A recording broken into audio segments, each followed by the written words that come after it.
श्री शारद ज्ञानपुत्रा धीसार विशाल नेत्रा आध्यात्मिक जगन्मित्रा अरुपेरुगनि सुधा गात्रा अडुगु पेट्टु प्रतितामुना तानु ऋष्य शृंगुडे मडुगु कट्टु दैवीवर वर्षधार पुंगुले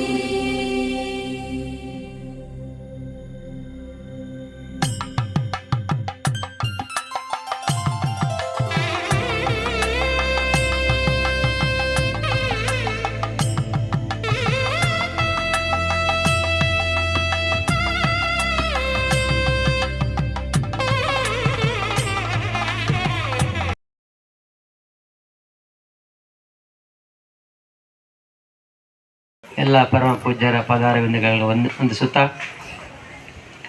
ಗುರುಪೂರ್ಣಿಮೆ ನಿಮಿತ್ತವಾಗಿ ವೇದಿಕೆ ಮುಂಭಾಗದಲ್ಲಿ ಆಸೀನರಾಗಿರ್ತಕ್ಕಂಥ ಎಲ್ಲ ಸದ್ಭಕ್ತರಿಗೂ ಹೃದಯಪೂರ್ವಕ ವಂದನೆಗಳು. ಇವತ್ತು ಗುರುಪೂರ್ಣಿಮೆ, ವ್ಯಾಸ ಪೂರ್ಣಿಮೆ, ಗುರುಪೂರ್ಣಿಮೆ ಅಂತೇಳಿ ಹೇಳ್ತಾರೆ. ಆಷಾಢ ಪೂರ್ಣಿಮೆ, ಗುರುಪೂರ್ಣಿಮೆ ಅಂತಕ್ಕಂಥದ್ದು ಅನಾದಿ ಕಾಲದಿಂದಲೂ ಕೂಡ ಆಚರಿಸ್ತಾ ಬಂದಿರತಕ್ಕಂಥ ಪದ್ಧತಿ. ಜ್ಞಾನಪ್ರದಾತ ಗುರುಗಳಿಗೆ ಪೂಜೆಯನ್ನು ಮಾಡ್ತಕ್ಕಂಥ ಒಂದು ವಿಧಾನ. ಗುರು ಅಂತಕ್ಕಂಥದ್ದು ಪ್ರತಿಯೊಬ್ಬರ ಜೀವನದಲ್ಲಿ ಕೂಡ ಅತ್ಯಂತ ಅವಶ್ಯಕವಾಗಿರ್ತಕ್ಕಂಥ ವಿಷಯ. ಯಾಕೆಂದರೆ ಜೀವನದಲ್ಲಿ ಸಣ್ಣ ಸಣ್ಣ ವಿದ್ಯೆಯನ್ನು ಕಲಿಯಬೇಕಾದ್ರೂ ಕೂಡ ಮಾರ್ಗದರ್ಶನದ ಅವಶ್ಯಕತೆ ಇರ್ತದೆ.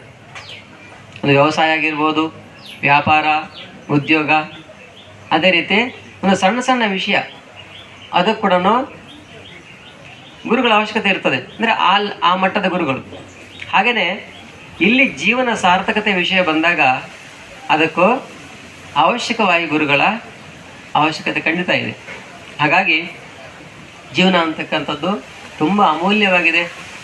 ಆ ಜೀವನವನ್ನು ಹೇಗೆ ಸಾಗಿಸಬೇಕು, ಹೇಗೆ ಜೀವನ ಮಾಡಬೇಕು, ಅದರ ಬಗ್ಗೆ ನಮಗೆ ಸ್ವತಃ ಜ್ಞಾನ ಇರೋದಿಲ್ಲ. ಹಾಗಾಗಿ ಗುರುಗಳ ಅವಶ್ಯಕತೆ ಇರ್ತದೆ. ಹಾಗಾಗಿ ಈ ಒಂದು ಜ್ಞಾನವನ್ನು ಪರಂಪರೆಯಿಂದ ವ್ಯಾಸ ಮಹರ್ಷಿ ನಾರಾಯಣಂ ಪದ್ಮಭೂಮ್ ಅಲ್ಲಿಂದ ಬರ್ತದೆ. ಸದಾಶಿವ ಸಮಾರಂಭಂ ಅಂತೇಳಿ ಕೂಡ ಹೇಳ್ತಾರೆ. ಹಾಗೆ ಗುರು ಪರಂಪರೆಯಿಂದ ನಡ್ಕೊಂಡು ಬಂದಿರತಕ್ಕಂಥ ಏನು ಜ್ಞಾನದ ಆದಾನ ಪ್ರದಾನ ಜೀವನ ಸಾರ್ಥಕ್ಕಾಗಿ, ಅದೇ ರೀತಿ ಇಹಲೋಕದ ಸುಖ ಇರ್ಬೋದು, ಪರಲೋಕದ ಸುಖ ಇರ್ಬೋದು, ಅಥವಾ ಜೀವನ ಸಾರ್ಥಕತೆ ಎಲ್ಲಕ್ಕೂ ಕೂಡ ಗುರುಗಳ ಅವಶ್ಯಕತೆ ತುಂಬ ಇದೆ. ಆಧುನಿಕ ಯುಗದಲ್ಲಿ ಗುರುಗಳ ಅವಶ್ಯಕತೆ ಏನಿದೆ ಅಂತ ಕೇಳ್ಬೋದು. ಆಧುನಿಕ ಯುಗದಲ್ಲಿ ಹಿಂದಿನ ಜನರಿಗಿಂತ ಇವತ್ತಿನ ಜಗತ್ತಿಗೆ ಗುರುಗಳ ಅವಶ್ಯಕತೆ ತುಂಬ ಇದೆ. ಹಾಗಾಗಿ ಈ ಒಂದು ಗುರು ಪೂರ್ಣಿಮೆ ದಿನ ನಾವು ಗುರುಗಳನ್ನ ಸ್ಮರಿಸ್ತೀವಿ, ಆರಾಧನೆ ಮಾಡ್ತೀವಿ. ಇಲ್ಲಿ ಗುರುಗಳು ಅಂತಂದರೆ ವ್ಯಕ್ತಿ ಅಲ್ಲ, ಜ್ಞಾನ. ಒಂದು ಗಂಗೆ ಜಲ ಪಾತ್ರಕ್ಕೆ ಒಂದು ಪೂಜೆ ಮಾಡ್ತೀವಿ. ಪೂಜೆ ಮಾಡಬೇಕಾದ್ರೆ ಒಂದು ತಾಮ್ರದ ಪಾತ್ರೆಯಲ್ಲಿ ಗಂಗೆಯನ್ನಿಟ್ಟು ಪೂಜೆ ಮಾಡ್ತೀವಿ. ಪೂಜೆ ಮಾಡ್ತಕ್ಕಂಥದ್ದು ಪಾತ್ರೆಗಲ್ಲ, ಅಲ್ಲಿರ್ತಕ್ಕಂಥ ಜಲಕ್ಕೆ. ಹಾಗೆ ಇಲ್ಲಿ ಕೂಡ ಅಷ್ಟೇ, ಗುರು ಪೂಜೆ ಅಂತಂದರೆ ಜ್ಞಾನಕ್ಕೆ ಪೂಜೆ. ಹಾಗಾಗಿ ಜ್ಞಾನವೇ ಇಲ್ಲಿ ಪ್ರಧಾನವಾಗಿರ್ತಕ್ಕಂಥ ವಿಷಯ. ಹಾಗಾಗಿ ಜ್ಞಾನ ಅಂತಕ್ಕಂಥದ್ದು ಪರಂಪರೆಯಿಂದ, ಗುರು ಪರಂಪರೆಯಿಂದ ಬರ್ತದೆ. ಈ ಸಂದರ್ಭದಲ್ಲಿ ವಿಶೇಷವಾಗಿ ವ್ಯಾಸರ ಪೂಜೆ ಮಾಡ್ತಾರೆ. ವ್ಯಾಸ ಮಹರ್ಷಿ, ವ್ಯಾಸೋ ಸಿಸ್ಟಮ್ ಜಗತ್ ಸರ್ವಂ ಅಂತ ಮಾತಿದೆ. ಅಂದ್ರೆ ಜಗತ್ತಿನಲ್ಲಿ ಎಲ್ಲವೂ ಕೂಡ ವ್ಯಾಸ ಮಹರ್ಷಿ ಉಚ್ಚಿಷ್ಟವೇ.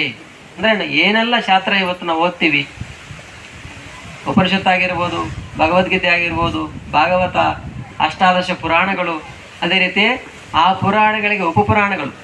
ವೇದವ್ಯಾಸರನ್ನು ದ್ವಾಪರ ಯುಗದ ಅಂತಿಮದಲ್ಲಿ, ದ್ವಾಪರ ಯುಗದವರೆಗೂ ಒಂದೇ ಇದ್ದ ವೇದವನ್ನು ಮುಂದೆ ಬರ್ತಕ್ಕಂಥ ಕಲಿಯುಗದಲ್ಲಿ ಜನರು ಅಲ್ಪಾಯುಷ್ಕರು ಮತ್ತು ಅಲ್ಪ ಬುದ್ಧಿವಂತರು. ಅಲ್ಪ ಬುದ್ಧಿಯನ್ನು ಮಹಾ ಬುದ್ಧಿ ಅಂತ ತಿಳ್ಕೊತಾರಂತೆ. ಹಾಗಾಗಿ ಎಲ್ಲರಿಗೂ ಅನುಕೂಲವಾಗುವಂತೆ ವ್ಯಾಸ ಮಹರ್ಷಿಗಳು ಒಂದೇ ಇದ್ದ ವೇದವನ್ನು 4 ಮಾಡ್ತಾರೆ. ಋಕ್, ಯಜುರ್, ಸಾಮ, ಅಥರ್ವಣ ಅಂತೇಳಿ. ಅದನ್ನು ಕೂಡ ಮತ್ತೆ ಇನ್ನಷ್ಟು ವಿಸ್ತಾರ ಮಾಡಿ ಅದನ್ನು ವೇದ ವ್ಯಾಸ ಅಂದರೆ ಅದನ್ನು ವಿಸ್ತಾರ ಮಾಡ್ತಾರೆ. ಉಪನಿಷತ್ತಾಗಿ, ಪುರಾಣಗಳಾಗಿ, ಅದಕ್ಕೆ ಉಪಪುರಾಣಗಳಾಗಿ ಅದನ್ನು ವಿಸ್ತಾರ ಮಾಡ್ತಾರೆ. ಹೀಗಾಗಿ ಅವರಿಗೆ ವ್ಯಾಸ ಮಹರ್ಷಿ, ವೇದ ವ್ಯಾಸ ಮಹರ್ಷಿ ಅಂತೇಳಿ ಕೂಡ ಹೆಸರು ಬಂದಿರೋದನ್ನು ನಾವು ನೋಡ್ತೀವಿ. ಹಾಗಾಗಿ ಈ ಸಂದರ್ಭದಲ್ಲಿ ಯಾವುದೇ ಪುರಾಣ ತಗೊಂಡಾಗ ನಾವು ವ್ಯಾಸ ಮಹರ್ಷಿಗಳು ಮೊದಲನೇದಾಗಿ ಧರ್ಮವನ್ನು ಉಪದೇಶ ಮಾಡ್ತಾರೆ, ಎರಡನೇದಾಗಿ ಉಪಾಸನೆಯನ್ನು ಉಪದೇಶ ಮಾಡ್ತಾರೆ, ನಂತರ ಜ್ಞಾನವನ್ನು ಕೂಡ ಉಪದೇಶ ಮಾಡ್ತಾರೆ. ಹಾಗಾಗಿ ಪ್ರತಿಯೊಬ್ಬರು ಕೂಡ ಜೀವನದಲ್ಲಿ ಸುಖವಾಗಿ ಜೀವನ ಮಾಡಬೇಕು ಅಂದಾಗ ಧರ್ಮದ ಅವಶ್ಯಕತೆ ತುಂಬ ಇದೆ. ಅಂದರೆ ಯಾವ ರೀತಿ ಜೀವನ ಮಾಡಬೇಕು, ಯಾವ ರೀತಿ ಧರ್ಮ ಮಾರ್ಗದಲ್ಲಿ ನಡೀಬೇಕು.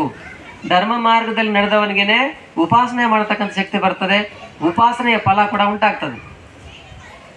ಅಂಥವ್ರು ಮಾತ್ರನೇ ಮುಂದೆ ಜ್ಞಾನಕ್ಕೆ ಕೂಡ ಹೋಗಲಿಕ್ಕೆ ಸಾಧ್ಯ ಆಗ್ತದೆ. ಹಾಗಾಗಿ ಯಾವುದೇ ಪುರಾಣ ತಗೊಳ್ಳಿ ನೀವು, ಮೊದಲನೇದಾಗಿ ಧರ್ಮ, ಉಪಾಸನೆ ಮತ್ತು ಎಲ್ಲಕ್ಕೆ ಮುಖ್ಯವಾಗಿರ್ತಕ್ಕಂಥ ಜ್ಞಾನ, ಮೂರನ್ನು ಕೂಡ ಅಲ್ಲಿ ಉಪದೇಶ ಮಾಡಲಾಗಿರ್ತದೆ. ಅದನ್ನೇ ಆಖ್ಯಾಯಿಕ ಅಂತ ಹೇಳ್ತಾರೆ. ಆಖ್ಯಾಯಿಕ ಅಂದರೆ ಮಕ್ಕಳಿಗೆ ಔಷಧಿಯನ್ನು ತಿನ್ನಿಸ್ಬೇಕಾದ್ರೆ ನಾಲಿಗೆ ಮೇಲೆ ಜೇನುತುಪ್ಪವನ್ನು ಸವರ್ತಾರೆ. ಯಾಕೆ? ಔಷಧಿ ಕಹಿಯಾಗಿರ್ತದೆ, ಮಕ್ಕಳು ತಿನ್ನೋದಿಲ್ಲ. ಹಂಗಾಗಿ ಮೊದಲು ಜೇನುತುಪ್ಪವನ್ನು ಸವರಿ, ಮಕ್ಕಳು ಜೇನುತುಪ್ಪವನ್ನು ಸವಿತಿರ್ಬೇಕಾದ್ರೆ ಅದರ ಮೇಲೆ ಔಷಧಿಯನ್ನು ಸವರ್ತಾರೆ, ನಂತರ ಜೇನುತುಪ್ಪವನ್ನು ಸವರ್ತಾರೆ. ಹಾಗೆ ಜ್ಞಾನ ಅಂತಕ್ಕಂಥದ್ದು ಕೇಳಲಿಕ್ಕೆ ಸ್ವಲ್ಪ ಕಠಿಣ ಅನ್ನಿಸ್ತದೆ. ಹಾಗಾಗಿ ಮೊದಲನೇದಾಗಿ ಧರ್ಮೋಪದೇಶ, ಅದಕ್ಕೆ ಸಂಬಂಧಪಟ್ಟಂತೆ ಕಥೆಗಳು, ಅದಕ್ಕೆ ಸಂಬಂಧಪಟ್ಟ ಉಪಮಾನ, ಇವೆಲ್ಲವನ್ನು ಹೇಳ್ತಾ ಮಧ್ಯದಲ್ಲಿ ಜ್ಞಾನೋಪದೇಶವನ್ನು ಮಾಡ್ತಾರೆ.